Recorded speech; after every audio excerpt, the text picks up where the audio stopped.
मैं यूं कहूं कि गंदम का ढेर पड़ा था, उसमें धमाका हुआ और गंदम उड़ती हुई बोरियों में जाके फिक्स हो गई और बोरियां सिल गईं और ट्रक पे चढ़ गईं और मंडी में जाके बिक गईं।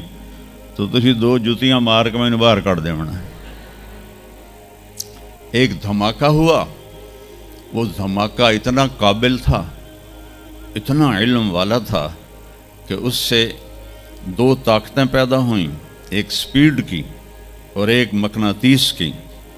तो अगर स्पीड और मकनातीस की ताकत में इक्वलिटी ना होती और 1/10 खरब सेकंड, ये एक ऑस्ट्रेलियन साइंसदान की बात मैं बता रहा हूँ, एक सेकंड के तो 100 से ज़्यादा हिस्से हो नहीं सकते, लेकिन उन्होंने कहा फ़र्ज़ करो अगर एक सेकंड के 1/10 खरब हिस्से हों तो वो 1/10 खरब हिस्से में अगर थोड़ा सा रफ्तार और मकनातीस की ताकत में फ़र्क आ जाता तो सारी कायनात टकरा जाती। लेकिन ये इतनी समझदार, इतनी आला पढ़ी लिखी कायनात है कि ना रफ्तार ज़्यादा हुई कि फैल के फना हो जाए, ना मकनातीस ज़्यादा हुआ कि सुकेड़ के फिर ज़ीरो कर दे। तो इस बैलेंस को खुद ब खुद कायम हो जाना, उस तो वड्डा कमला कोई नहीं, बेवकूफ़ कोई नहीं जो कहता सूरज का भी एक सिस्टम बन गया, चांद का भी बन गया, गैलेक्सी का भी बन, और अपने आप चले जा रहे हैं, चले जा रहे हैं, चले जा रहे हैं, ऐसे ही रहेंगे, हमेशा रहेंगे। कुछ कहते हैं फना हो जाएंगे। यहाँ इंसान जाहिल है। इस जहालत को दूर करना सबसे पहला इल्म है। अगर मरते हुए मुझे पता चला कि यहाँ तो मामला कुछ और है, जो लौट आए तो कुछ कहना नहीं, बस देखना उन्हें गौर से जिन्हें रास्तों में खबर हुई कि ये रास्ता कोई और था। चलते चलते पता चला कि हम तो कहाँ पहुँच गए। तो उस वक्त तो फिर रब्बिरजिऊन के नारे कुरान कह रहा है, कहेंगे रब्बिरजिऊन, या अल्लाह वापस कर दे, लअल्ली आमलु सालिहन, मैं बड़े अच्छे काम करूँगा। अल्लाह ने कहा कल्ला, अब नहीं हो सकता है।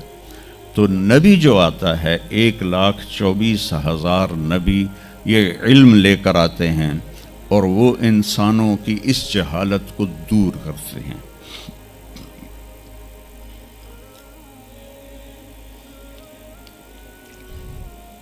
सबसे आखिर में अल्लाह ताला ने जनाब रसूलुल्लाह सल्लल्लाहु ताला अलैहि वसल्लम को पैदा किया।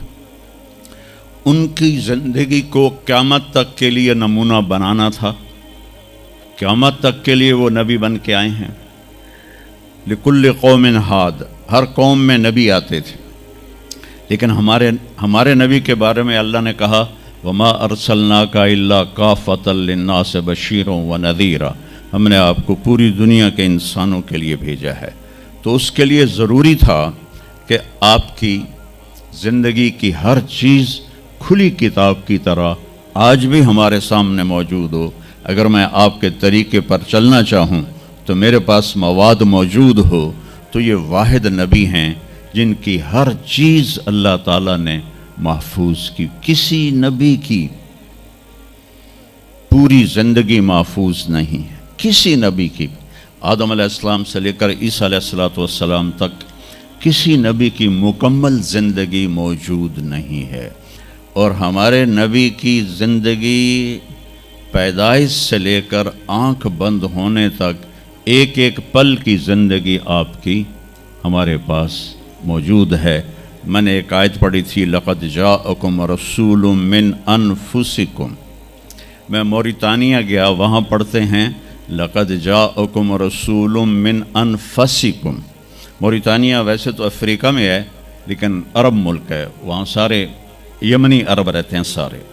और पूरे मोरितानिया में आप हैरान होंगे, एक भी बेनमाजी नहीं। पूरे मोरितानिया में एक लड़का लड़की मर्द औरत बेनमाजी नहीं। और सोमालिया में गया, एक बच्चा बच्ची मर्द औरत बेनमाजी नहीं। हमारे बच्चे आप लोग कॉलेज आते हो तो मोबाइल आपके हाथों में होते हैं, बस में बैठे हो या गाड़ी में बैठे हो, मोबाइल पे आपकी नज़र होती हैं।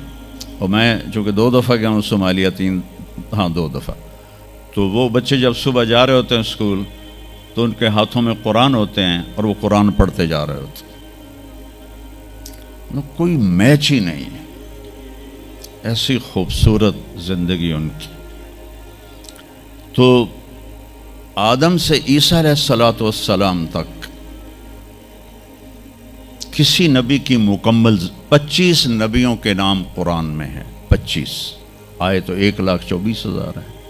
1,24,000 में 5 नबी सबसे बड़े हैं, नूह अलैहिस्सलाम, इब्राहीम अलैहिस्सलाम, मूसा अलैहिस्सलाम, ईसा अलैहिस्सलाम और मोहम्मद अलैहिस्सलाम। ये 5 नबी उलुल आज़्म कहलाते हैं। ये सबसे बड़े रसूल हैं, सबसे बड़े रसूल हैं। लेकिन ज़िंदगी सिर्फ हमारे नबी की, मिन अनफुसिकुम में इशारा है आपकी ख़ानदानी वजाहत की तरफ कि आप बनु हाशिम से हैं जो सबसे आली ख़ानदान है, और आपका नसब आदम अलैहिस्सलाम तक महफूज है, बेदाग नसब है। आपने फरमाया मैं अपने बाप, जितने भी मेरे पीछे बाप हैं, किसी मेरे बाप से ज़िना साबित नहीं है, मेरे किसी बाप ने ज़िना नहीं किया है। ये नस्ल की हिफाजत का निज़ाम